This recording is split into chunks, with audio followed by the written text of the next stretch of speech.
Oke, sebelum kita mulai, gue mau nanya satu pertanyaan kepada kalian semua. BTS itu singkatan dari apa? Kalau jawaban kalian behind the scene, apalagi yang kalian ini ngaku-ngaku ARMY, malu sih harusnya ya. Karena apa? Faktanya 9 dari 10 fans ini nggak tahu makna asli daripada BTS. Dan di antara itu ada fans yang pembelaannya itu sampai rela war pakai pinjol, war tiket pakai pinjol. Tapi gak tahu BTS buat apa. Padahal nama BTS ini bukan trivia receh, teman-teman. Ini nama yang lahir dari sesuatu yang gelap. Ada sejarahnya. Buat kalian yang benci BTS, gue kasih gratis kalian amunisi. Peluru. Ya. Satu peluru buat ngatain mereka. Nama BTS itu kan, aslinya norak kan ya. Kampungan. Ya artinya itu, kalau kalian tahu, pramuka anti peluru. Kedengarannya kayak nama geng bocah eskul SD. Boleh kalau mau diketawain, tapi hati-hati karena di akhir video ini gue akan jelasin, dan peluru itu yang gue kasih tadi bisa-bisa muter balik dan nembak tepat di kepala para pembencinya.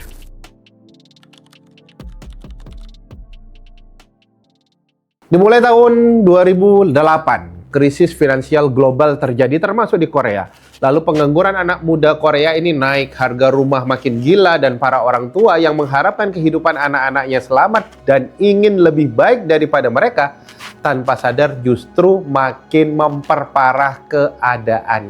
Bayangin satu rumah di Seoul, jam 11 malam di suatu rumah, anak umur 17 tahun baru pulang dari bimbel, matanya udah setengah merem, baru buka pintu, krek, ibunya nyamber. Nak, ranking berapa ulangan kemarin? 5 mah. 5. Anak Bukim ranking 1 tuh. Kamu tuh kurang usaha. Padahal fasilitas yang ibu kasih gak kurang dibandingkan ibu Kim. Akhirnya si anak diam, tertunduk, mau ngomong tapi gak ada guna. Dalam hati dia cuman bisa teriak, aku udah belajar 16 jam sehari. Aku udah gak tidur, masih aja kurang ini bapak ibuku ini ya. Nah, perasaan itulah yang dikali jutaan anak pada saat itu. Itulah yang bikin mereka nyebut negaranya sendiri sebagai, negara Korea Selatan ini, sebagai Hell Joseon, neraka Joseon. Dinasti Joseon itu pernah berkuasa hampir 500 tahun lamanya teman, 1392-an sampai 1897 kalau nggak salah. Itu simbol Korea zaman dulu ya. Feodal, kaku, dan pasti berkasta. Waktu itu masyarakat dibagi kelas per kelas ya. Dan ini ketat ya, sesuai ala ajaran Konfusius ya, yang mengenal kasta sosial politik. Ada Yangban atau bangsawan, di atasnya nanti ada rakyat jelata, di bawahnya nanti ada budak-budak gitu ya, di bawahnya lagi. Dan kamu lahir di kelas mana di antara 3 itu, ya di situ seumur hidup kamu. Nggak bisa naik nih, nyaris mustahil. Jadi pas anak muda modern menyebut negaranya Hell Joseon, itu sindiran pahit teman-teman. Katanya kita negara maju, tapi rasanya kayak balik di zaman feodal kerajaan-kerajaan gitu tuh. Kerja keras segila apapun, nasib dan kelas kita nggak pernah berubah tuh. Neraka yang berkasta, berkedok, negara maju. Bahkan 2011 muncul tren istilah sosiologisnya. Ini apa? Generasi sampo. Sampo ini bukan sampo buat mandi kayak kita ya. Sampo itu bahasa Korea, singkatan dari sam, 3, po, nyerah. Ya, po atau pogi itu nyerah. Jadi sampo berarti menyerah pada 3 hal. Apa? Nyerah pacaran, nyerah nikah, nyerah punya anak.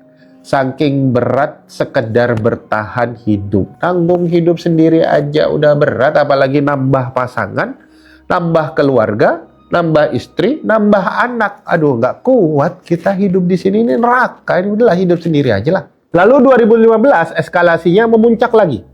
Jadi naik OPPO, 5 menyerah.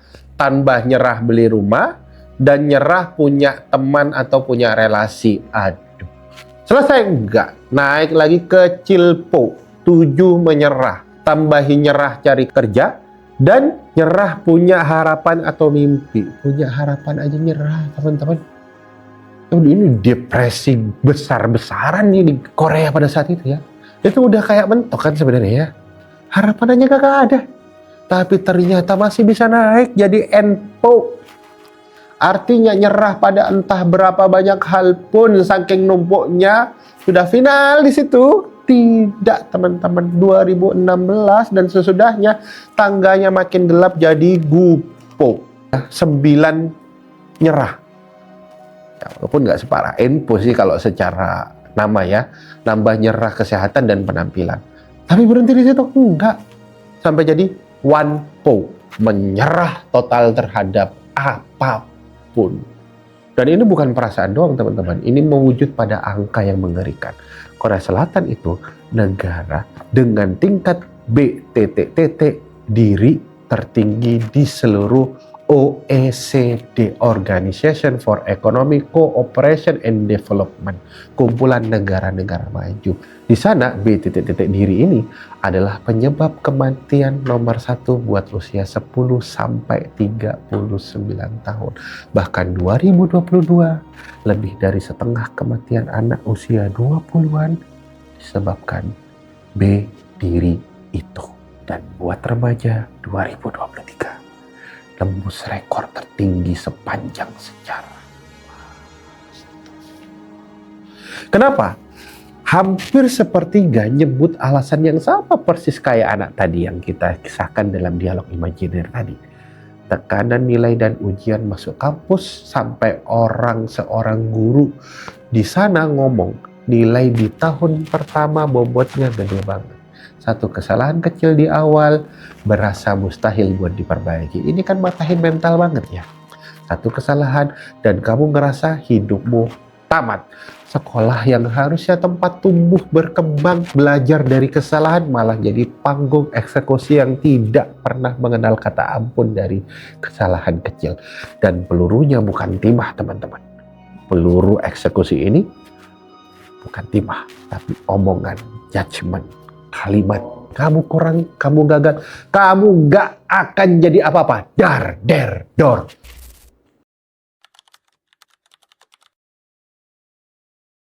Buat ngerti kenapa ibu tadi setega itu, kita harus mundur dulu ya teman-teman, jauh ke generasi orang tuanya. 1953 perang saudara di Korea baru selesai, membuat Korea terbagi utara dan selatan. Dan Korea Selatan pada saat itu bukan negara gemerlap kayak sekarang. Dia adalah satu negara termiskin di muka bumi.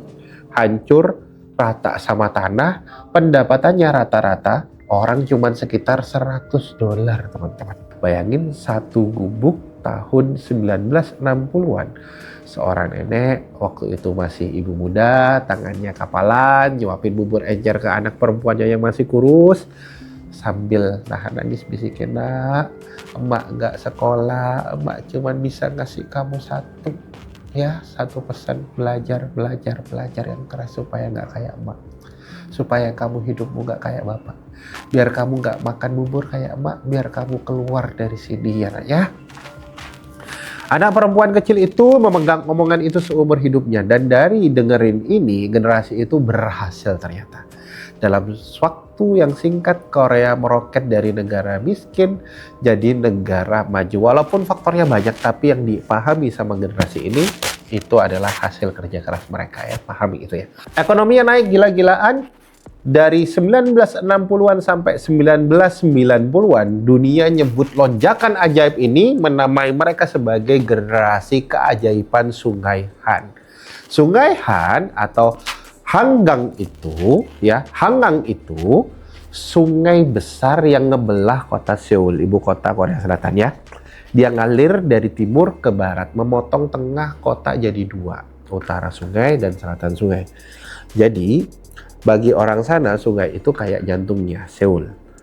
Ya, semua tumbuh di sekitarnya. Gedung-gedung, jembatan, pabrik, kehidupan kota. Jadi pas Korea bangkit dari reruntuhan perang dan ekonominya meledak, semua keajaiban itu terjadi di tepian sungai ini, teman-teman. Makanya dijuluki keajaiban Sungai Han, karena dari pinggir sungai jauh persebarannya begitu. Sungainya jadi saksi sekaligus simbol kebangkitan. Kalian tahu lagu Gangnam Style? Gangnam Style ya, lagu yang membuat Korea pertama kali menembus tembok lagu internasional itu Gangnam Style ya, seingat gua ya. Gangnam arti secara harfiahnya adalah selatan Sungai Han. Jadi selatan sungai itu identik sama uang, status, dan pendidikan kelas atas. Yang utara disebut Gangbuk. Itu bagian kota yang lebih tua dan dalam imajinasi populer dianggap lebih biasa, nggak se-elit selatan. Makanya lagu Gangnam Style itu lagu awal yang nembus tadi ya, budaya pop internasional ya. Sebenarnya itu adalah sindiran. Psy atau penyanyinya PSY ini lagi ngetawain gaya hidup pamer kaum selatan sungai. Tapi gimana caranya generasi Han itu manjat ya? Cuman satu tangga, belajar sampai berdarah-darah. Buat generasi itu pendidikan bukan sekedar penting. Pendidikan itu agama, satu-satunya jembatan dari melarat ke selamat. Itu yang diyakini, itu yang ditanamkan oleh nenek mereka, nenek generasi yang kita ceritakan ini ya. Nah sekarang lompat ke tahun 2000-an. Anak perempuan yang dulu disuapin bubur itu udah gede, udah jadi ibu ya. Ibunya anak ini sudah jadi nenek ya. Dia udah punya rumah, udah nggak miskin lagi, dan dia sendiri jadi seorang ibu ya. Pahami ya. Tapi satu kalimat dari neneknya masih nyangkut di kepalanya, belajar yang keras atau kamu jatuh miskin. Padahal bisa jadi dia sendiri nggak pernah ngerasain lapar itu. Dia cuman ngewarisi ketakutannya. Ketakutan yang diturunkan kayak warisan yang nggak diminta. Dan disinilah letak yang bikin sesek. Waktu dia mendengar atau bilang kamu tuh kurang usaha, bilang ke anak ya, kamu tuh kurang usaha. Itu bukan kebencian, men. Itu suara nenek si anak ini yang ngomong lewat mulutnya. Cinta 3 generasi yang mengeras jadi tuntutan. 3 generasi sama-sama sayang, sama-sama terluka, cuman nggak ketemu bahasanya. Nggak saling dipahami, nggak saling memahami. Nenek berjuang biar anaknya nggak mati kelaparan, cucunya sekarang malah mati pelan-pelan karena alasan yang membuat mereka bertahan dulu. Bukan karena lapar, tapi karena tuntutan. Tanpa mereka sadari zaman udah berubah. Dulu di era kakek neneknya tangga itu nyata, anak miskin yang belajar keras beneran bisa naik kelas. Nah, orang-orang zaman sekarang merasakan hasil dari panjatan itu, rumah, kemapanan, perut kenyang. Tapi yang mereka wariskan kepada anaknya itu bukan tangga. Yang sekarang kondisinya berbeda. Melainkan trauma, ketakutan miskin, padahal tangga yang dulu bikin ketakutan itu masuk akal udah nggak ada lagi, nggak available. Masuk di tahun 2010-an teman-teman. Tangganya udah nggak ada ya, kekayaan udah pada numpuk, dan pendidikan yang dulu nyetarain sekarang bisa dibeli sama yang duitnya lebih-lebih. Strata dari piramida kapitalis udah makin matang di Korea. Orang Korea nyebutnya sebagai teori sendok. Spoons teori. Kamu lahir bawa sendok emas, sendok atau sendok tanah, dan sendok itu nentuin nasib kamu. Orang tua masih ngajarin rumus lama. Belajar keras pasti berhasil. Padahal buat generasi ini rumus itu sudah nggak selalu jalan, udah nggak relevan, udah nggak ada. Tapi mereka di-judgmental oleh orang tua mereka sendiri. Dulu kami belajar dengan lebih terbatas daripada kamu. Fasilitasnya nggak seperti kamu, tapi kami lebih bisa upgrade daripada kamu. Kini kamu udah kita penuhin segala kebutuhan kamu, kenapa kamu nggak bisa? Nggak bisa, minimal setara dengan kami. Bertambah gitu, stratanya naik. Dan dalam dunia yang kayak gini, 3 generasi yang paling saling menembak ini ya, justru karena saling sayang. Di tahun 2013, akhirnya muncullah sebuah gerakan pop, K-pop. 7 anak muda dari satu perusahaan kecil debut. Merespon ini semua dengan nama yang aneh. BTS.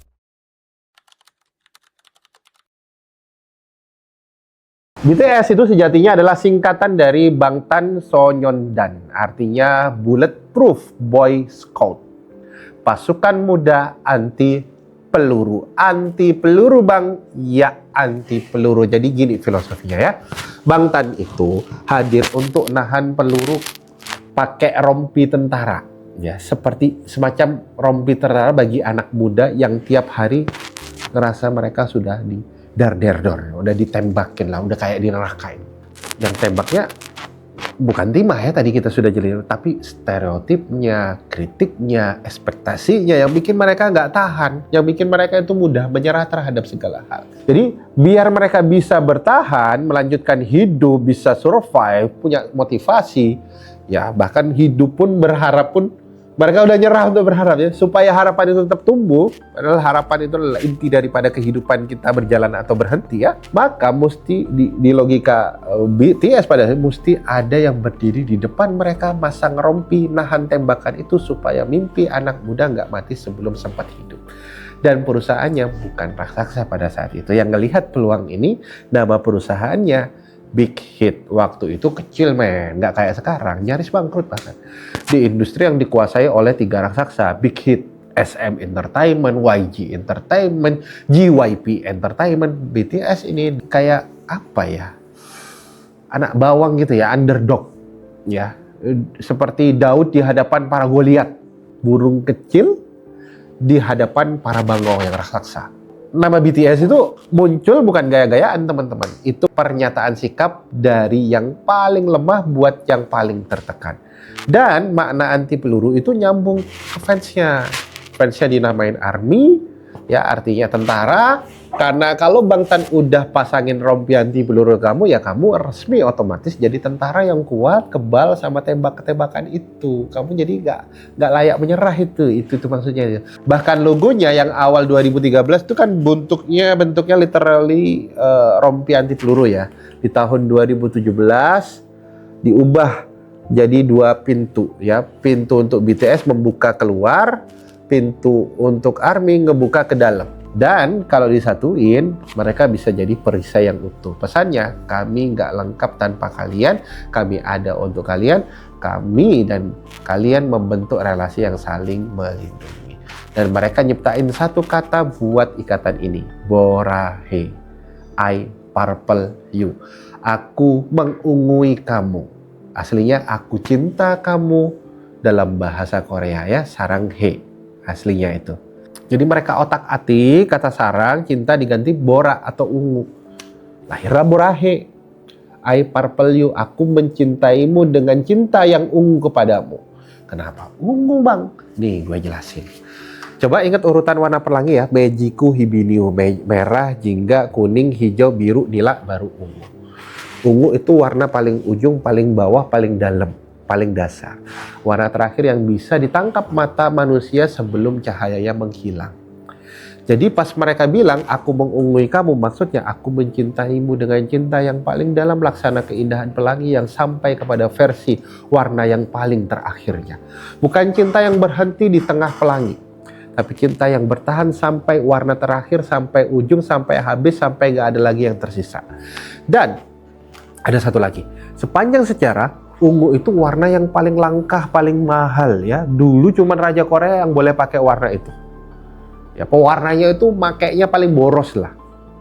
Mahal. Karena ya, pewarnanya susah didapat. Jadi mengungui seseorang itu bagi warga Korea sangat spesial. Kamu mengungui Borahae, kamu diperlakukan kayak seseorang yang paling berharga, paling langka, paling layak dijaga. Kamu bagi kami adalah seorang yang layak diperlakukan layaknya Kaisar Joseon, bukan orang biasa yang dikurung dalam neraka Joseon. Wah, gitu.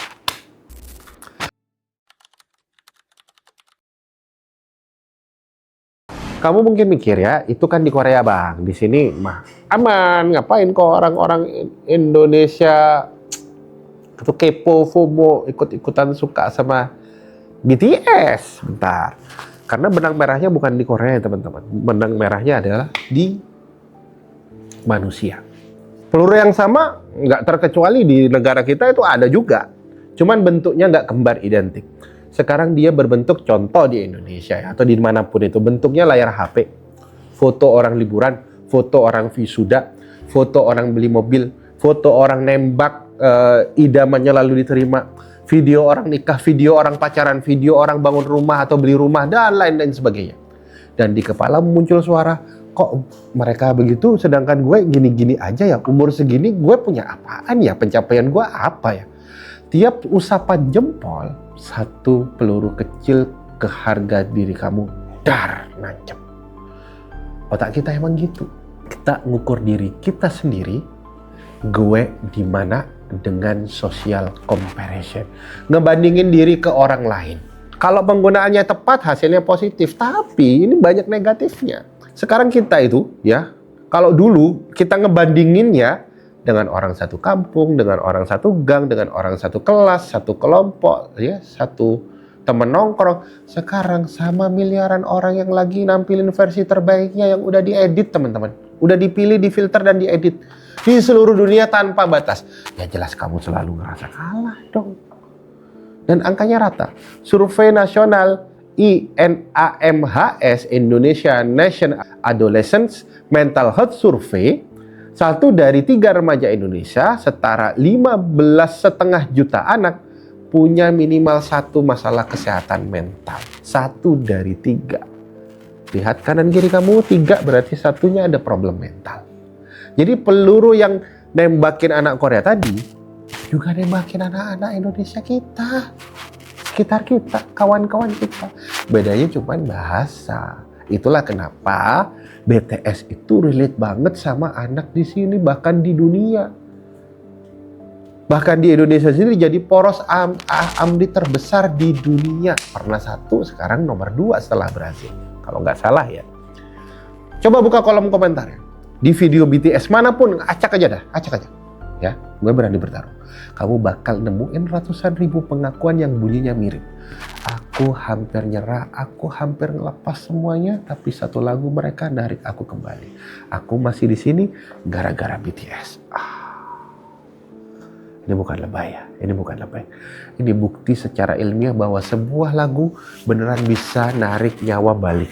Sebuah studi di jurnal medis BMJ nyatet, satu lagu tentang harapan pernah bikin panggilan ke hotline penyelamatan naik hampir 7%, teman-teman. Dan kematian dengan tangan sendiri di usia muda gara-gara itu turun 5,5%. 245 nyawa yang harusnya hilang, tapi nggak jadi gara-gara sebuah lagu. Sekarang gini, ini bagian yang bikin gue sebagai pendakwa terdiam lama. Sebelum gue benar-benar dikenal sebagai Ustadz Army ya.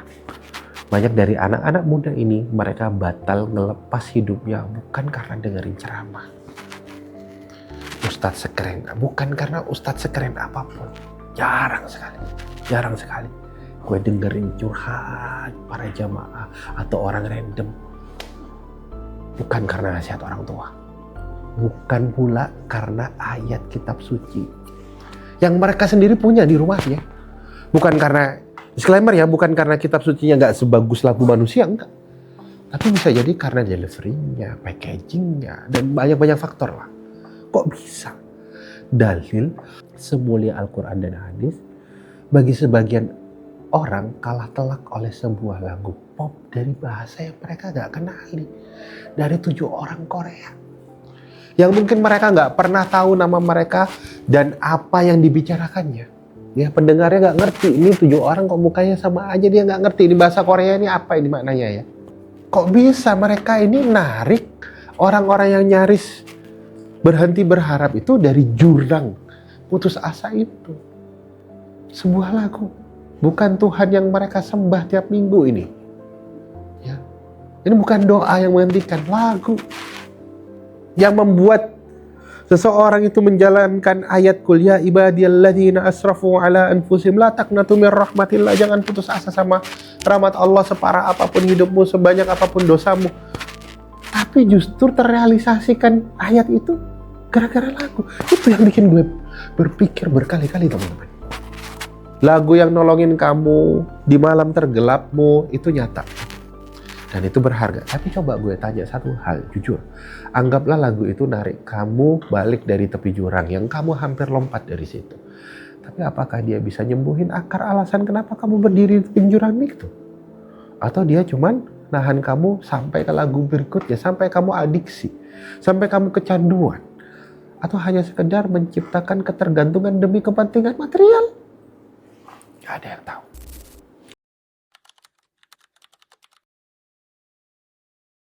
Kalian mau tahu cara jadi army yang hakiki menurut agama Islam nggak? Ya, agama kita, Islam. Kita kan nggak pernah tahu nih niat asli dari setiap karya Bang Tan ini. Tapi dampaknya seolah lebih nyata daripada kepercayaan yang ada, yang kita yakini. Benar nggak?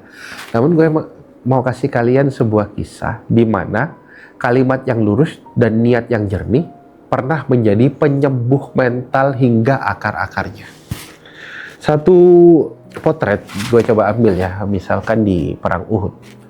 Pasukan muslim bawa belur ya, 70 sahabat wafat Rasulullah hampir terbunuh. Badan mereka penuh luka, mental jatuh. Datang kabar yang sengaja bikin nakutin. Musuh ngumpul lagi, musuh mau ngabisin kita, jumlah mereka banyak banget. Kali ini kalian habis, kalian gak akan menang sedikit pun, takutlah kalian. Ini kalimat itu. Itu bukan pedang, itu peluru psikologis. Nembak mental kaum muslimin untuk jatuh duluan. Dar, der, dor. Harusnya panik dong. Harusnya lari dong. Ya, tapi justru Rasulullah menggerakkan pasukannya untuk mengejar balik. Mencari itu. Dan tahu nggak? Apa yang menghadirkan mental itu? Satu kalimat. Hasbunallah wa ni'mal wakil. Dengar. Peluru psikologis menancap mereka. Dar. Oke, hasbunallah wa ni'mal wakil. Ayo, kita yang kejar mereka. Cukuplah Allah bagi kami. Dia sebaik-baiknya pelindung.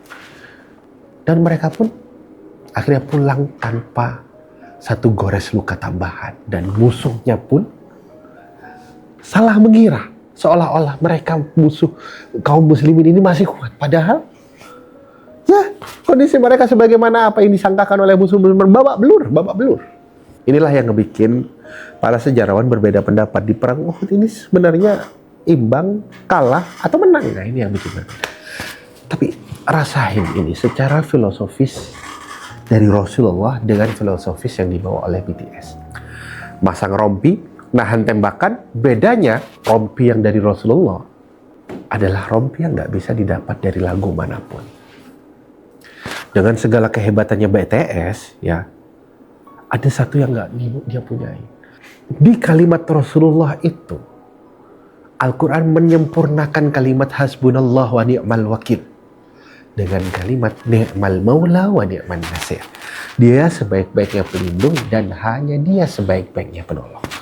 Dan ada satu hal lagi yang bikin rompi ini beda dari yang dimiliki sama BTS. Menyempurnakan kearmian kalian. Jadi army yang sejati menurut Islam. Sebagaimana yang gue janjiin tadi. Semua pelindung manusia, termasuk BTS, punya batas, men. Kullu man 'alaiha fan. Dia sendiri juga butuh dilindungi. Satu momen idolamu bisa nangis di kamarnya. Kamu juga butuh dia butuh kamu. Dan hari ini, mereka masang badang buat kamu, bisa jadi besok dia yang butuh ditolongin, kamu pasang badang buat dia. Wajar, sesama manusia, relasi sama manusia. Yang ini, yang dari Rasul, itu nggak ada batasnya. Nggak pernah lelah, nggak pernah pergi. Siapa? Allah. Allah sejatinya selalu hadir buat pasangin rompi ke kita. Dan dia nggak cuma ngelindungin kamu dari jauh, dia sendiri yang masangin rompi itu ke kamu. Dan rompi itu punya nama. Quran menyebutnya walibasut taqwa dzalika khair. Dan rompi paling aman buat kamu adalah takwa. Itulah rompi yang terbaik. Dan pakaian takwa adalah pakaian yang terbaik. Coba rasain bedanya. Manusia bikin rompi buat ngelindungin badan. Dan dari dingin, dari peluru, dari tatapan orang. Tapi Allah ngasih satu pakaian yang melindungi bagian yang nggak kelihatan oleh siapapun. Siapa? Hati. Dari runtuh, dari tembakan omongan, dari rasa nggak berharga, menyerah, dari bahaya dunia, juga bahaya akhirat. Namanya takwa. Itu rompi anti peluru sejati itu. Yang kalau dipakai, kamu jadi army yang sejati. Dijahit dari dalam, dipakainya di dalam hati. Tapi kekuatannya kelihatan dari luar. Orang yang pakai rompi ini, tembakan dari segala arah pun, dia akan tetap tenang sebagaimana para sahabat tadi di perang Uhud. Jadi army sejati adalah mereka yang bukan sekedar hafal semua lagu, tapi yang naruh rompinya di tempat yang paling benar. Memakai rompi yang paling bisa melindunginya. Bahkan di situasi segenting dan seberbahaya kaum muslimin ketika jatuh mentalnya di perang Uhud, dia tetap bisa survive dan bertahan. Idola bisa pensiun, panggung konser bisa bubar, orang tersayang bisa pergi, tepuk tangan bisa berhenti, warnanya bisa habis dan tak terlihat lagi. Cuman ke satu zat, cinta ungumu gak akan pernah habis karena dia sendiri yang gak pernah habis, gak pernah pergi, gak pernah tergantung dengan apapun. Dia ciptain hatimu dan dia ciptakan semua warna pelangi untukmu. Itulah murahe yang sejati, murahe fillah kalau kata gua mah. Sampai jumpa di konten berikutnya. Assalamualaikum.